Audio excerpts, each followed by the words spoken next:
Oblivion Override 1.0 is finally out, and in this video, I'm going to show you all the features and the action that makes this an incredible roguelike to play. Of course, I would like to thank the dev team over at Humble Mill for sponsoring this video. In Oblivion Override, you play as the hacker or virus, piloting a couple of different mechas. I believe there are 5 total, traversing through sort of a post-apocalyptic world that is inhabited by only machines at this point. And your goal is, of course, freedom for yourself and maybe other machines out there. How you get that freedom is you have to fight. And trust me, there's a lot of fighting in this game. This is what you would call an action roguelike, but of course, nowadays, action roguelike falls under a bunch of different categories. If I were to give you a spectrum of action roguelikes that this falls under, on the far side, you have things like Dead Cells, which I would call a Roguevania. And on the far right, you have short form roguelikes, which are things like your Hades, perhaps even Skull the Hero Slayer. I would say that Oblivion Override falls closer to the Roguevania side. There's a lot of platforming and a lot of traversal to do. There are battle arenas and bosses after every biome, but unlike the other side of the spectrum, where there's no real exploration to do, Oblivion Override actually rewards you for exploring the map. But like I said, it's not a full Roguevania because there are battle sequences that you have to go through. And this is where the action part of the action roguelike really shines. So what kind of action do you expect in this game? First off, let's talk about the mechas themselves. Each one of them has their own separate skill and their own sort of ultimate skill, if you will. These skills can be augmented whenever you level up throughout the game, and we'll get to that a little bit later. But because each mecha has its own unique skill and unique augments, each one is going to play slightly differently than the other one. But those skills are on a cooldown. During the time it's on cooldown, you have a regular weapon that's usable by everyone, and you'll be weaving in attacks in between the different skills that you have access to. Now, some of the weapons that you see are going to look a little bit strange, and that's because this is post-apocalyptic Earth. A lot of the weapons are actually made out of trash by Nico, who is a bit of an artist with her craft. Not everything is as simple as a sword. Sometimes it's a lollipop chainsaw. Sometimes it's a wok and grill. Sometimes you have a tire that you throw around. There's a lot of different things in this game. Each weapon also has augments to it as well. These are sort of like affixes that are on the weapon itself. As the weapon level ups, it gains access to new affixes, and each weapon has multiple different ones. So sometimes wok might have emphasis on skill usage, and then sometimes it might have emphasis on burn. This helps to make even the same weapon type still feel like it could be a unique build on your next playthrough. The type of action in Oblivion Override is pretty intense. You jump around, you dash, your dash has a cooldown to it, but you can stack up multiple. Some monsters have super armor, so they can't be interrupted unless you break that armor. You can dash diagonally, upward, downward. A lot of the skills have extra movement tied to it. Some skills have iframes. This is actually one of my favorite kinds of action roguelikes because it becomes really flashy, right? As you're watching this, you're seeing me do multiple attacks, weaving in skills, going platform to platform, and it becomes kind of like a dance compared to other roguelikes where you just press one button and then the whole room explodes. This game puts real emphasis on, no pun intended, mechanical skill, but every time you actually do something that looks cool, there's actually real payoffs through damage. So that's the action portion of this game. Of course, this is an action roguelike, so what's the roguelike features? In Oblivion Override, as you're going through the map, you're coming across these pink cubes called nanite. Nanite is experience that you use to level up the character.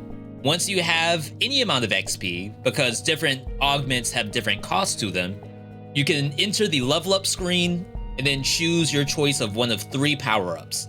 You do have the option to reroll, which does use a little bit of XP. These are called evolutions, and the evolutions are part of the roguelike piece where you're augmenting your character with passives and stat bonuses in order to get stronger throughout the actual run. For example, here we're looking at damage reduction, attack up, double the effect if there's more enemies around you, or attacks can apply burn, and then enemies that have burn will drop thermal bombs. As you're playing through the game, you have to think about what evolutions actually work with the items that you're using. So for example, I could take the attack up, which is a very generic thing, and then any weapon I use or any mecha I have upgraded will actually work with it. But if I want to take thermal fusion, this will work better with weapons that excel with burn, such as the wok. In some cases, I may want to take damage reduction because there are builds that are very far out that require your health to be below 100%. Once you get 2 pieces of one evolution tree, the core of the evolution will unlock and give you a bonus. For example, belligerence gives you attack up, killing skill gives you skill damage, but there's especially wild ones such as thermal that spawns burn cores that orbit around your character. SMD summons a drone that can actually heal you once you're below 35% HP. So as you can see, the more you try to hone in on specific gameplay, the more power-ups you'll get out of it and end up having an actual strong character by the time you get to the end of the game. And trust me, strength is extremely important in this. Even though mechanical skill goes a long way, these monsters do not mess around. But this is a good thing because I really enjoy when the monsters are threats all on their own. We do have our basic monsters just like any action roguelike. For example, there's simple dogs, there's an enemy that fires an arrow at you. But then once you start getting into higher tier monsters, not quite elites, not yet, a lot of these monsters have super armor to them, they hit especially hard, and they're often pretty aggressive. On top of that, there are actual elite monsters that spawn. These often take up the fighting arena by themselves. Sometimes they'll have ads accompanying them, but for the most part, they're the main threat in the actual fight. Sometimes they have super armor, but sometimes they don't even need that because they're simply super tanky on their own. Many of their attacks are screen wide or they chase you down. They're fairly strong. With these, you really have to take care to use every attack in your arsenal besides just spamming one button. So we had basic leveling up, we had combat rooms. As an action roguelike, we have a lot of other things to look out for. For example, there could be shops. The shops might have relics in them, and the relics are the next step in making a character that is actually strong. Relics cover a lot of different bases, from increasing your health, to getting more money, increasing crit rate and damage. There's actually quite a bit of different relics, and some of them have little synergies to them as well.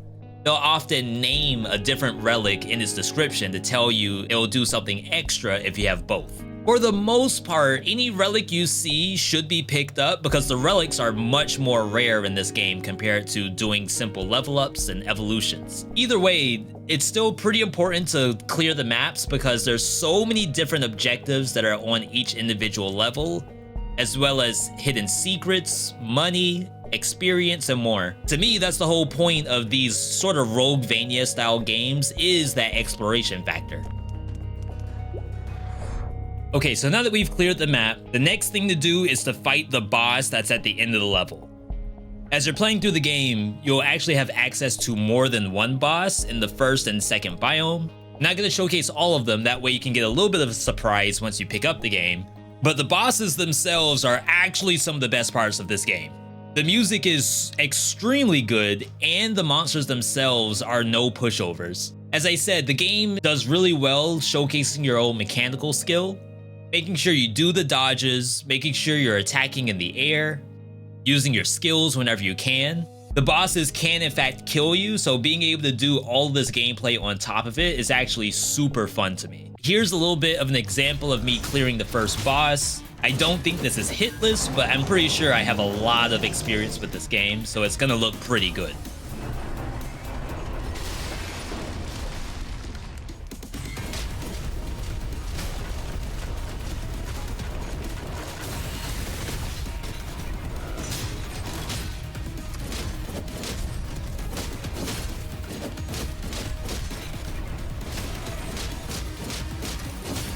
After we clear the first boss, you get access to the second biome. This one has traversal that's a lot different than the first one, and it has a lot of cool little Easter eggs all around the map itself, so keep a lookout for those. The monsters are of course very different than the first biome. The elites are 100% different, often very dangerous, but the goal here remains the same. Explore the map, fight enemies, get experience, level up, meet the boss at the end, get into Biome 3, where once again, the monsters' diversity has changed, the traversal is different, there's new objectives on the map, and just a ton more things that I can't even cover without going into like a full run in its entirety.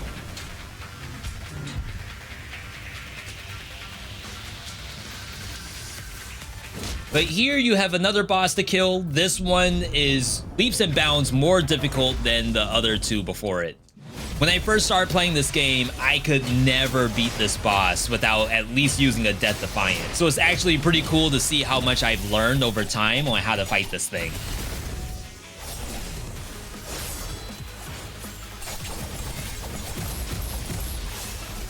Now, in 1.0, if you have not played the game since early access, there is now more stuff after this Neptus boss, which I'm not sure how much I can reveal.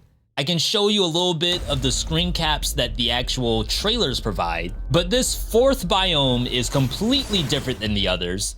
Instead of it being an exploration, it's now fight arenas that have the chance of a boss at the end of it. You're essentially fighting 2 bosses and then 1 mega boss to complete the entire run.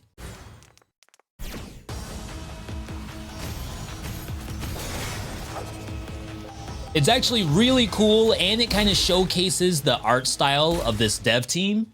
One thing I haven't touched on is how unique this kind of action roguelike is from the others from a pure aesthetic theme. Many of the action roguelikes we play are things with zombies or skeletons and whatnot, but having this robot aesthetic sort of similar to a Mega Man, but it's definitely got a lot more style to it than that.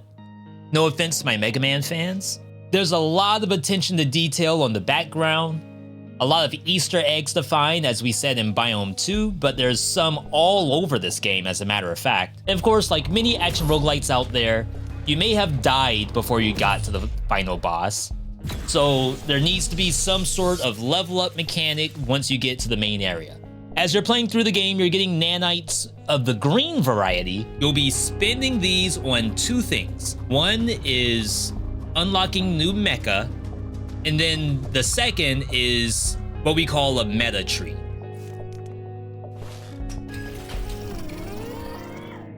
Few of the nodes on the meta tree are actually very impactful. I would recommend unlocking some things as soon as you can. I would prioritize unlocking individual nodes first and then leveling up each one to max. We have our basic things at the top, such as crit damage, attack up, skill damage up, skill cooldown, all of that stuff. Those are what I actually did last, because the left side, which has a lot of our survivability pieces, as well as some nanite and item unlocks. Left side also contains our Death Defiance, which is called Emergency Core.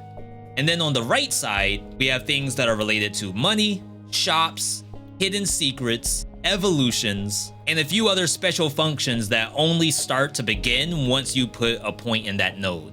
When you go back to base, you might actually have some blueprints to unlock new weapons. There are many weapons to unlock in this game. I don't even have all of them myself, but I actually enjoy using each and every one of these, even though the game does give you the option to lock some of them out in case you don't feel like seeing them anymore. Unlocking items from blueprints uses a different currency called SFTs. As far as I understand, these coins are only used for unlocking weapons and then getting a weapon to start your run with. And then finally, there's an NPC that actually augments the levels themselves by selling services paid for with this yellow currency you got from beating bosses. These services unlock new segments in the actual levels themselves. There could be, for example, a chest that will show up. There are health stations, NPCs that let you spend health to actually get items from them, weapon modification rooms, and more. At the time of me making this video, I don't have all of this stuff unlocked. I don't really have much for prioritization besides unlocking the Sisters Clinic as well as getting nanite. In the event that you did win, and congratulations if you did, but there's more game to be had because this game has a difficulty system called Alert Control. Alert Control has to be beaten in order. It's not a la carte difficulty like we know from some other games. Beating the game unlocks alert levels. You start off at alert 0 and go all the way up to what I believe is alert 5. There are buffs to monsters, new advanced enemies, as well as other things that I don't even know yet, because as I'm making this video, I don't have the final alert unlocked. But trust me, I'm a big fan of action roguelikes. I absolutely plan to have high alert runs posted on this YouTube channel in the near future. However, the purpose of this video was to give you an overview of all the different roguelike mechanics of this game and what sets this apart from all the other games that are in this niche. I try to cover all the ones that I'm actually a big fan of, and this is an example of a game I'm a big fan of. If you want to see more of Oblivion Override, I have a 5 things I wish I knew that's still relevant even though I made it in early access. If people want to see an updated one for some of the new features, I don't mind making a new one. And then also I have some runs that are visible, so click on those if you want to see Oblivion Override in action. If you have more questions about the game, leave a comment. Like and subscribe the video if you want to see more action roguelikes from me. But either way, I hope you enjoyed, and I'll see you in Oblivion Override.